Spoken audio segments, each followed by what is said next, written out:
आप देख रहे हैं श्री हरि कृपा आश्रम चैनल। संस्थापक स्वामी श्री हरि चैतन्य पुरी जी महाराज।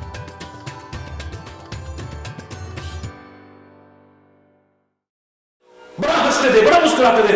उड़ गई सारी की सारी। महाराज जी हरि बोल, जोर से बोलो। कल से हमारे पेपर हैं। मुंह क्यों लटका रहा है? अब ऐसे हो रहा है, मियां रोते क्यों? बोलो सूरत ही ऐसी। हरि बोल।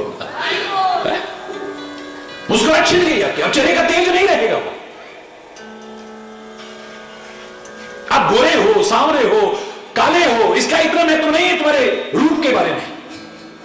तुम बहुत लंबे हो या छोटे हो, तुम्हारे रूप का इससे भी कोई संबंध विशेष नहीं है। तुम्हारे बाल लंबे हैं या छोटे हैं या काले हैं या गोरे, कोई महत्व नहीं है। ऐसे ऐसे उदाहरण देख दो। विपरीत जो तुमको नजर आता है उसमें भी दुनिया दीवानी हो गई लोगों की। और कितने भी कुछ सुंदर बनते हैं, लोग उनकी तरफ देखना भी पसंद नहीं करते हैं। एक दिन ऐसा आ जाता है उनकी शक्ल देखना तक पसंद नहीं करते हैं। तेज से रूप आता है, तेज से। कई चीजें भूमिका अदा करती है। तुम्हारा चरित्र भूमिका अदा करता है, तुम्हारी मुस्कुराहट, तुम्हारी विकृतों की दूर होना, ये बहुत बड़ी भूमिका अदा है। मैंने परसों भी आपसे कहा, कितने मुस्कुराना आता है, लाफिंग क्लबों का सहारा लेके राक्षसों की तरह ठाके मारने पड़ते हैं।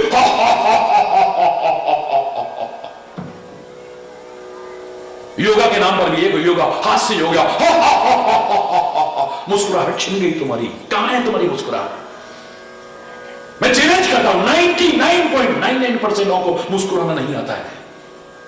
छोटी चीज नहीं है। स्माइल, माइल आता है इसमें, मील बड़ा लंबा है। स्माइल, हरि बोलना। चेहरे को निखार जाती है, शरीर को स्वस्थ बना जाती है, चारों तरफ खुशियां बिखेर देती है। वो है मुस्कुराहट। चेहरे पर तेज ला देती है मुस्कुराहट, व्यक्तित्व में निखार ला देती है मुस्कुराहट। तुम्हें तो आता ही नहीं। मैंने चैलेंज करके कहा था, कोई कह दे कि मुझे मुस्कुराना आता है। अगर तुम्हें मुस्कुराना आता, 1 सेकंड लगता है फोटो खींचने में, फोटोग्राफर को कहना पड़ता है स्माइल प्लीज। कहना पड़ता है, कहना पड़ता है। अगर तुम स्माइल कर रहे हो तो कौन कहेगा? एक आदमी हंस रहा है, उसे कहो हंसो भाई हंसो। हंस तो रहा हूं। हरि बोलना। मुस्कुराते आदमी से कौन कहेगा मुस्कुराओ?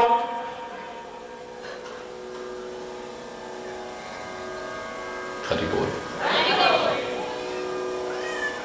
बिना तेज के रूप में निखार नहीं आ सकता, चाहे लाख सजावट कर लेना। तेज लाओ अपने अंदर।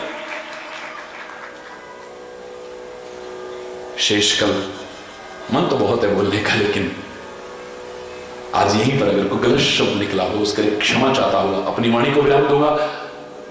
एक बार जोर से बोलेंगे, धर्म के अधर्म का, प्राणियों में विश्व का, गौ माता की, भारत माता की, गंगा माता की, संत समाज की, भारत की देवियों की, भक्त समाज की,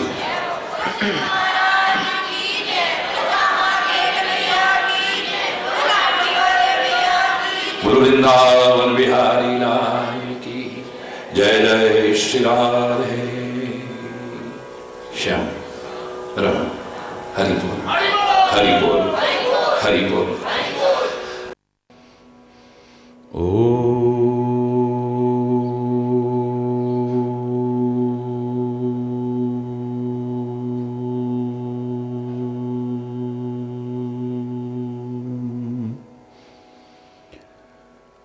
सर्वे भवन्तु सुखिनः, सर्वे सन्तु निरामयः, सर्वे भद्राणि पश्यन्तु, मा कश्चित् दुःखभाग् भवेत्। ओम शांति शांति शांति। ओम